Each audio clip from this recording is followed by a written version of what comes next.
네, 반갑습니다. AP투자연구소입니다. 12월 26일 오늘 하루 증시는 어땠는지 같이 한번 살펴보도록 하겠습니다.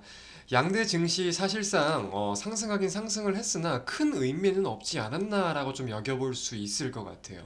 코스피의 경우는 0.15%, 코스닥의 경우는 0.50% 상승 마감을 했는데요. 이제 분봉상으로 좀 차트를 보시면은 이렇게 오전 중에 좀 변동성을 겪다가 이제 시간이 점점 흐르면서 양대 증시가 상승 국면에 타긴 탔다. 근데 사실상 그 상승폭 자체가 우리가 의미를 가질 수 있는 폭도 아니긴 하고, 상승 종목, 하락 종목을 따져봤을 때에는 이렇게 자 상승 양대 시장 합쳐서 상대 상승 종목이 한 900 종목, 그리고 하락 종목이 1400 종목 가량으로 하락 종목이 훨씬 많은 수순을 보이고 있어요. 일단은 우리가 기본적으로 생각할 수 있는 모멘텀은 계속해서 똑같습니다. 페드의 FOMC 이후 금리 인상에 대한 모멘텀과 금리 인상, 그리고 물가에 대한 모멘텀 당연히 따져볼 수 있겠고요. 경기 침체까지 기본적인 모멘텀에 대해서 우리가 우려감을 갖고 있는 내용은 동일한데, 지금 증시의 이벤트라고 할 만한 내용을 좀 살펴볼 필요는 있을 것 같아요. 수급 같은 경우를 지금 깜짝이야. 수급 같은 경우를 보시면은 개인이 오늘 1조가량 매도를 했습니다. 양대 시장 1조가량 매도를 하고 기관이 9천억가량 매수하는 동향을 보였어요. 혹시 이게 조금 많은 분들이 상이하다, 이상하다 느끼시는 분들이 많을 텐데, 이 부분을 먼저 간략하게 설명을 드리자면, 일단은 연말 시즌에 대해서 우리가 생각할 수 있는 게 배당에 대해서 따져볼 수 있겠고요. 그리고 양도세까지 따져볼 수가 있는 거겠죠. 그래서 이게 개인의 주 매도 원인이고, 이게 배당이 뭐 주 매수 원인이다 따져볼 수는 없는 거겠지만, 비중이 조금 있는 요인이 되긴 했을 거다. 개인 같은 경우는 지금 10억이죠. 현행 종목당 지분 4%까지거나 종목당 10억 원을 가지고 있으면 양도세를 세금을 내야 되다 보니까 이제 세금을 피하기 위해서 매도하는 물량들이 나오고 있다 살펴볼 수 있는 거겠고, 기관 같은 경우 지금 매수세에서 우리가 좀 가장 주요 원인으로 꼽을 수 있는 게 이 배당에 대한 좀 기대감이 있는 게 아닐까 싶어요.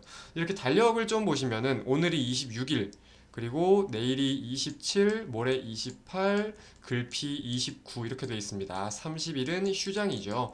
그래서 우리가 보면은 29일이 마지막 거래일인데 28일 날이 배당락이에요. 그래서 27일까지 매수를 해야 이제 29일 마지막 거래일 이제 기산일에 포함이 되는 건데, 주식은 D 플러스 이다 보니까 27일 날 매수를 해야 29일 날 실제 대금이 움직이죠. 그래서 기준일 29일 안에 포함이 되려면 내일까지 매수를 해야 된다. 그래서 관련된 흐름으로 내일도 기관의 매수세가 좀 꾸준히 나올 수 있을지 우리가 지켜볼 필요는 좀 있지 않을까라고 생각을 하고 있고요. 그래서 지금 이렇게 보면은 기관과 금융투자의 매수세가 굉장히 좀 활발한 모습을 보이고 있어요. 유가증권 시장을 보면은 오늘 기관이 6,600억, 금융투자가 5천억가량, 그리고 어제 합해가지고 5천억가량, 그 전일 1조 5천억가량, 굉장히 공격적인 매수세를 펼치고 있는 상황이다 라고 살펴볼 수가 있을 것 같습니다.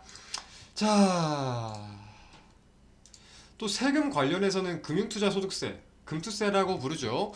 금투세 같은 경우는 일단 25년까지 2년 유예가 확정이 되긴 되었습니다. 2년 유예가 확정이 되었는데, 이 양도세 같은 경우는 원래 이 10억에서 100억으로 이거를 늘려야 된다, 한도를 늘려야 된다라는 말이 있긴 있었어요. 하지만 너무 부자에 대한 감면 혜택이 아니냐, 부자만 좀 호화롭게 해주는 게 아니냐, 이런 말들이 나오면서 10억을 유지하기로 했기 때문에 거기에 대해서 물량이 쏟아질 수 있는 요인 체크할 수 있겠고요. 전일 미국 증시 그리고 오늘 국내 증시 앞으로 흐름에 대해서 좀 지표가 나온 거를 살펴볼 필요가 있겠죠. 이제 미국 상무부에서 어제 PCE 지수가 발표가 됐잖아요. 이제 좀 이렇게 같이 살펴보면은, 제가 좀 여러분들께 주목하면서 말씀을 드렸던 게 이 개인 소득에 대한 내용과 PCE, 근원 PCE 이렇게 좀 살펴볼 수가 있었던 건데, 보시면 개인 소득 같은 경우는 10월달 0.7% 대비해가지고 0.4로 좀 꺾이는 모습들을 보였습니다. 그래서 가처분 개인 소득 같은 경우도 계속 동일하게 꺾이는 모습을 보이고 있죠. 이거는 이제 임금이 하락하는 모습을 보이고 있다.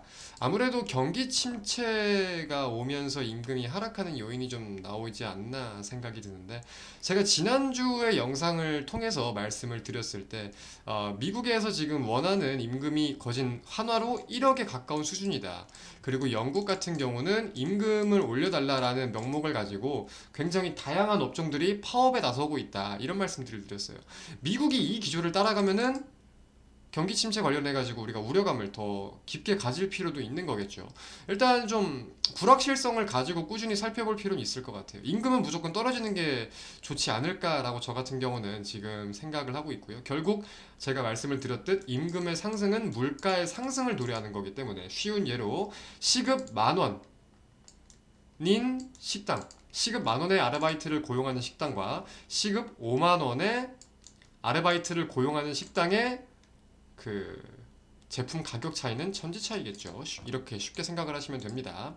좀 따져볼 수 있을 것 같아요. PC 같은 경우도 그래서 좀 큰 폭으로 개인 소비 지출이 큰 폭으로 하락하는 모습들을 보여요. 소득이 꺾이면서 소비가 꺾이는 거죠.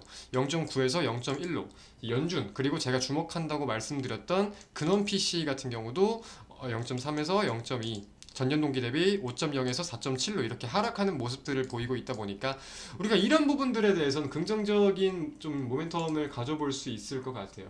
관련해가지고 그래서 좀 이제 소매 관련된 지표를 한 개 더 살펴본다라고 하면은 전에도 좀 언급을 드렸던 내용인데 간단하게만 말씀을 드리겠습니다. 뭐 자동차, 그 외 부품, 그리고 백화점, 이런 필수적인 소비가 아닌 품목들의 하락이 일단은 눈에 띄는 상황이고요. 식품과 관련된 내용들, 잡다한 식품, 생활용품, 그런 것과 관련된 요인들은 오히려 상승하는 모습들을 보이고 있죠. 아무래도 전쟁 이후에 아직까지 식품가가 떨어지는 게 체감이 안 되는 요인도 살펴볼 수 있겠지만, 말씀을 드렸듯 연말연시에 관해 가지고 서비스 비용, 우리가 연말연시다 보니까 막년회도 많이 하고 신년회도 많이 하고 이제 모임도 잦고 서비스 비용을 낼 부분들이 많잖아요. 그런 부분들에 대해서 가게들도 활성화가 돼야 되고, 그러려면은 구인도 활발하게 이루어져야 되고, 근데 만약에 생각보다 지원이 없으면은 그 임금이 올라가는 구조다 보니까 이런 부분들에 대해서 우리가 꾸준히 추적할 필요가 있다. 계속해서 좀 강조를 드리듯이 여러분들도 좀 생각을 해보셨으면 좋겠습니다. 그래서 오늘 증시는 뭐 총평을 좀 한다라고 하면은 우리가 큰 의미를 뭔가 가진 움직임은 아니었지만, 연말 배당 목적을 가지고 기관과 금융투자 자금이 좀 유입된 내용을 살펴볼 수 있겠다. 이게 내일까지 이어지는지 살펴볼 필요가 있겠다 말씀을 드릴 수 있겠습니다. 이제 내일 같은 경우는 미국, 독일, 프랑스 뭐 이런 국가들이 성탄절로 인해서 휴장이에요. 휴장인데 뭐 각종 요인들이 좀 있습니다. 각종 요인들이 있고, 그래서 이제 국내 증시가 어떤 흐름을 보일지 우리가 미증시에 대해서 예측을 하기보다는 이제 수급적인 부분에서 어떻게 될지 체크를 하는 게 중요하겠다 말씀드리면서 마치도록 하겠습니다. 오늘 영상 여기까지입니다. 오늘 하루도 모두 고생 많으셨습니다. 감사합니다.